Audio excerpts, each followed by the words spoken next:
अस्सलाम वालेकुम नाज़रीन, पल पल न्यूज के न्यूज रूम से मैं हूं आपके साथ नदीम अकरम। दोस्तों, इजराइल फिलिस्तीन जंग के 50वां दिन है और युद्ध विराम का ये दूसरा दिन है, जहां जंग के दौरान आपने देखा कि नॉर्थ से साउथ गाजा के लोग जाते हुए दिखाई दिए। अब वो लोग वापस अपनी जगहों पर लौट रहे हैं। जहां इस जंग के दौरान मतलब 50 दिन के अंदर 40 से ज्यादा मस्जिदों को शहीद करने का काम जो है वो आतंकी इजरायली सैनिकों द्वारा किया गया।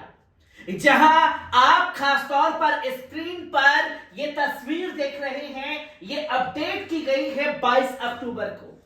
7 अक्टूबर से लेकर के 22 अक्टूबर तक इजराइल ने 26 मस्जिदों को शहीद करने का काम किया और बीते 50 दिन की जंग में यह संख्या 40 के पार पहुंच चुकी है। जहां 40 से ज्यादा मस्जिदों को शहीद किया गया सिर्फ इसलिए ताकि मुसलमान डर के गाजा की जमीन छोड़ दें।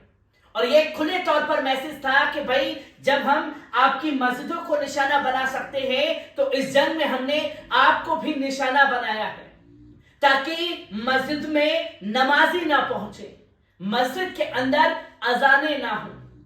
पर गाजा लौट रहे लोगों ने इजराइल के इस नापाक कदम के ऊपर एक जोरदार तमाचा जड़ दिया है, जहां गाजा पहुंच करके उन्होंने शहीद हुई मस्जिद के अंदर ही नमाज अदा की है। पहले इस वीडियो पर नजर डालिए।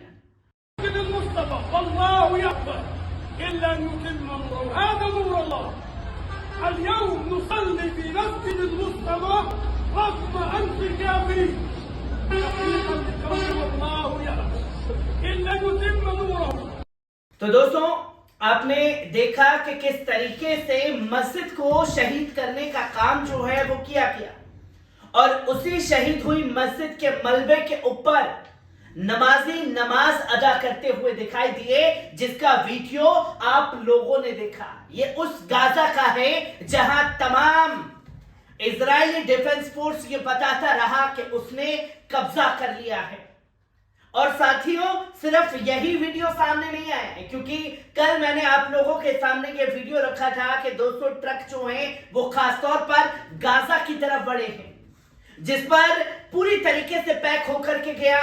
तो इजराइल को यह डर था कि भैया, ये सिर्फ हथियारों की सप्लाई न कर लें, ट्रकों के अंदर क्या है, ट्रकों के अंदर क्या है, किसी को कुछ पता नहीं चल रहा। ये तमाम तरीके से सवाल जो है वो उठने लगे।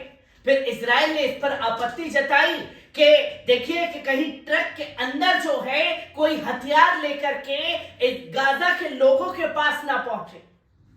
और आज जिस तरीके से हमास के कहने पर जो कदम उठाया गया है, पहले आते हुए ट्रकों के वीडियो पर नजर डालिए।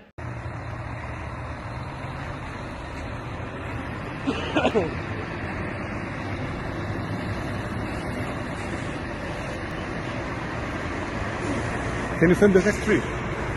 आपने देखा कि किस तरीके से ट्रक जो हैं आज खुले में लोगों के सामने आए हैं और चौड़े में ये बता दिया कि जो मदद का सामान बोला गया था ट्रकों में सिर्फ वही आ रहा है।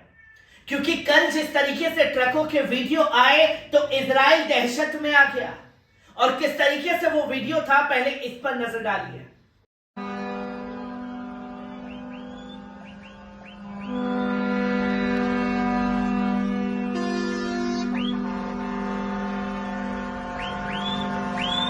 आपने देखा ट्रकों का वो वीडियो जो कल का था और आज का, जहां खुले तौर पर एक मैसेज है कि हम अगर कोई भी काम करेंगे तो सामने से करेंगे, आपकी तरह मुंहजोरी करके नहीं करने वाले।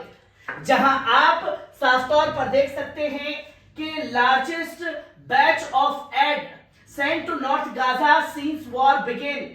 जो वॉर के बीच में कई ट्रक जो हैं वो मदद के सामान लेकर के पहुंचे हैं गाजा के अंदर, जिसकी तस्वीर को टीआरटी वर्ल्ड ने बताया। और जब टीआरटी वर्ल्ड ने इसे बताया तो पीआरसीएस, जो फिलिस्तीनियंस आरसीएस है, उसने ये साफ तौर पर बताया कि आज टोटल 61 ट्रक जो हैं वो गाजा में पहुंचे हैं।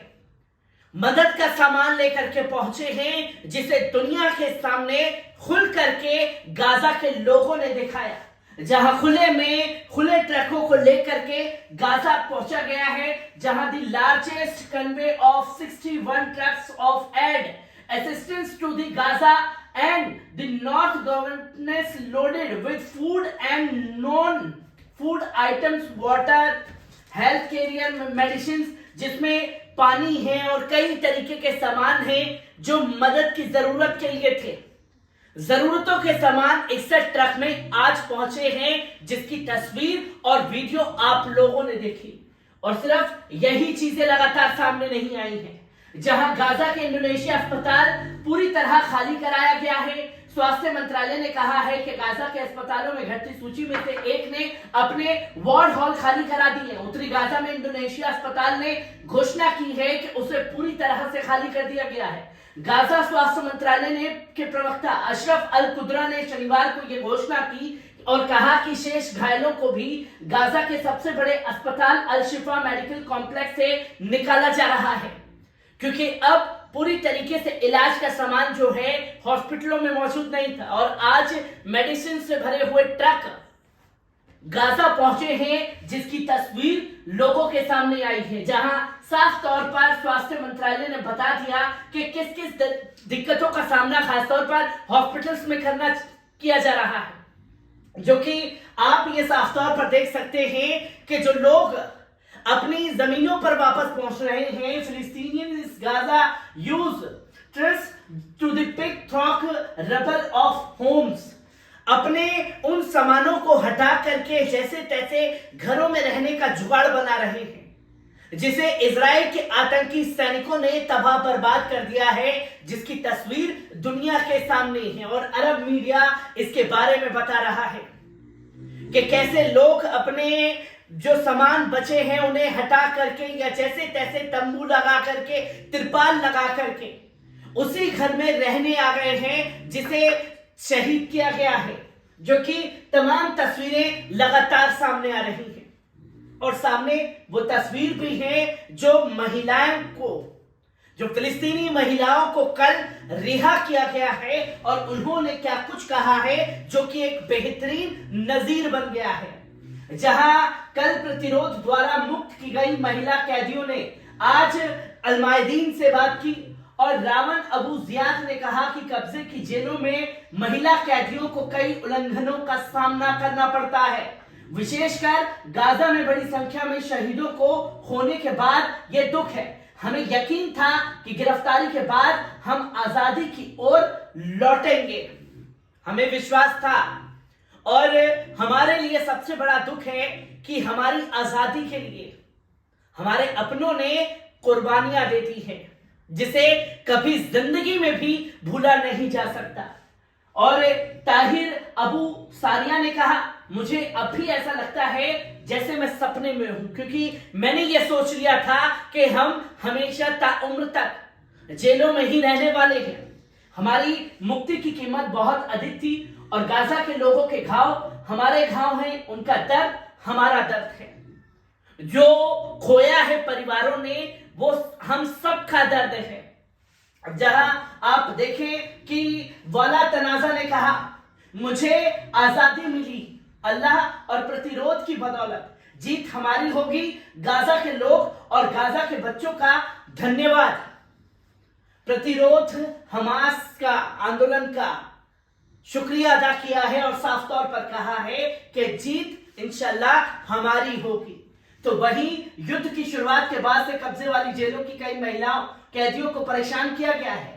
फलस्तीन फरीद नज्म ने कहा कि स्वतंत्रता की हमारी भावना, और यदि ये गाजा में हमारे प्रतिरोध के लिए नहीं होता तो हम अपने परिवारों के बीच नहीं होते। अगर कदम ये नहीं उठाया गया हमास के द्वारा तो अब तक अपने परिवारों से नहीं मिल पाते। हमारे दिल गाजा परिवारों के साथ है और हम चाहते हैं कि हम उनके बीच होते हमेशा उनके धैर्य और दृढ़ता की प्रशंसा करें। गाजा धैर्यवान, भले ही हम इसे हर दिन धन्यवाद दें, हम इसके साथ न्याय नहीं कर सकते। कब्जे की तमाम धमकियों के बावजूद हमने अपनी आजादी का आनंद उठाया है। जहां साफ तौर पर उन्होंने कहा कि हमारे घरों पर बम गिराए जा रहे थे, तमाम तरीके से हमें धमकी दी जा रही थी कि गाजा आप खाली कर दो, और आज हम अपनी आजादी का आनंद ले रहे हैं, उसे स्वीकार कर रहे हैं जो आजादी हमें हमारे प्रतिरोध आंदोलन हमास ने दिलाई है। हर एक तस्वीर, हर एक पहलू जो जंग से जुड़ी सामने आ रही है, उसे आपके साथ साझा करता रहूंगा। दीजिए इजाजत, शुक्रिया।